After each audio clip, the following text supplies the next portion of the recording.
Hello, today we're going to read a great little story about persuading someone to do something. And the character in this story does it in a very humorous, fun way. And so I would love to share the story with you and enjoy it. But I would like you to be thinking about, as you listen to this story, how can you persuade someone to do something?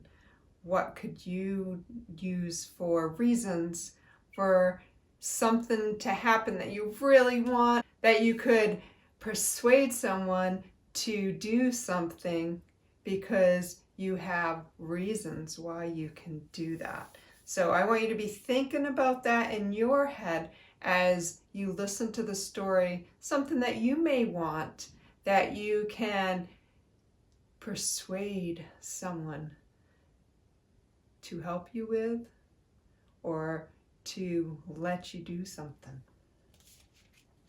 I Wanna Iguana by Karen Kaufman Orloff and David Catro.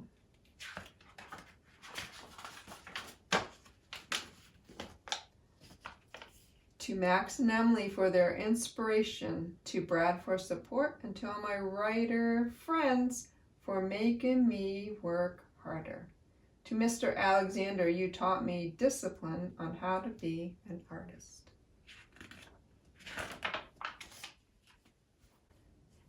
Dear Mom, I know you don't think that I should have Mickey Gilligan's baby iguana when he moves, but here's why I should. If I don't take it, he goes to Stinky, and Stinky's dog, Lurch, will eat it. You don't want that to happen, do you?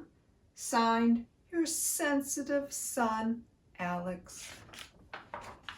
Dear Alex, I'm glad you're so compassionate, but I doubt that Stinky's mother will let Lurch get into the iguana's cage. Nice try, though. Love, Mom. See? Dear Mom, did you know that iguanas are really quiet? And they're cute, too. I think they are much cuter than hamsters. Love, your adorable son, Alex. Dear Alex, tarantulas are quiet too, but I wouldn't want one as a pet. By the way, that iguana of Mikey's is uglier than Godzilla. Just thought I'd mention it. Love, Mom. Dear Mom, you would never even have to see the iguana. I'll keep his cage in my room on the dresser next to my soccer trophies.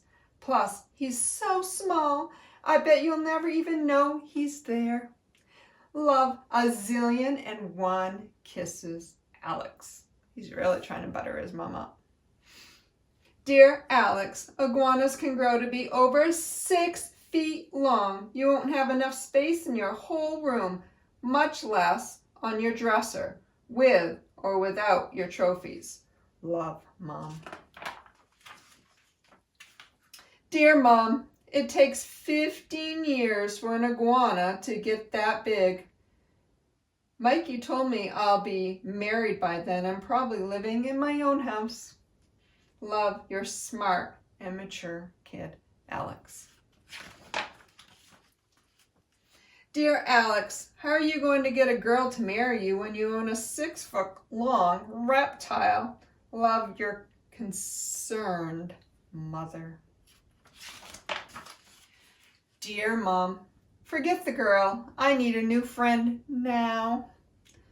The iguana can be the brother I've always wanted. Love, your lonely child, Alex.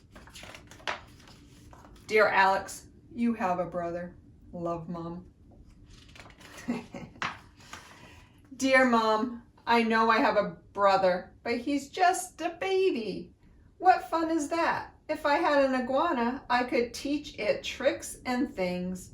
Ethan doesn't do tricks. He just burps and poops. Love, grossed out, Alex. Dear Alex, how do I know you're ready for a pet? Remember what happened when you took home the class fish? Love, Mom.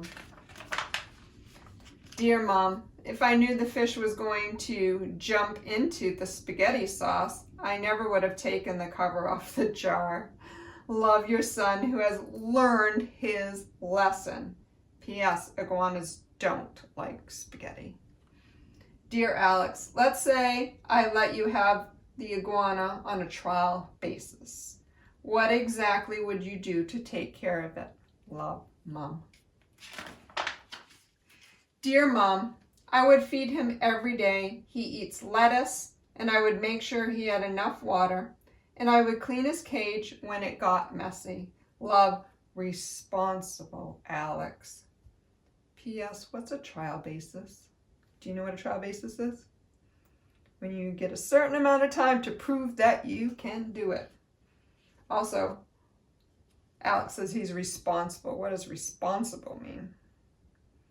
That he can take care of things and do what he's supposed to do? Good.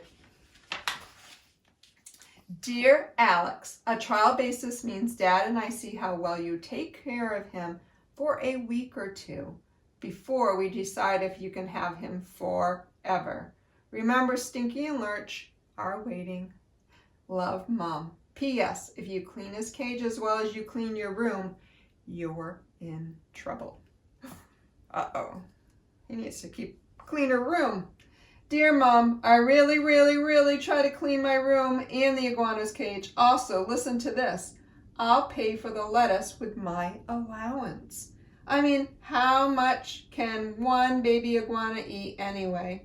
Love, Alex, the financial wizard. Are you sure you want to do this, Alex? Yes, Mom. I wanna iguana, please.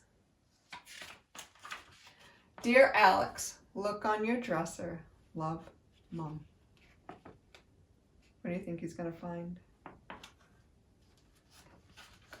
Yes! Thank you, thank you. Now I want you to think about what could you persuade someone to help you get, and what would you promise to do in order to get it. See you in the next story. Bye.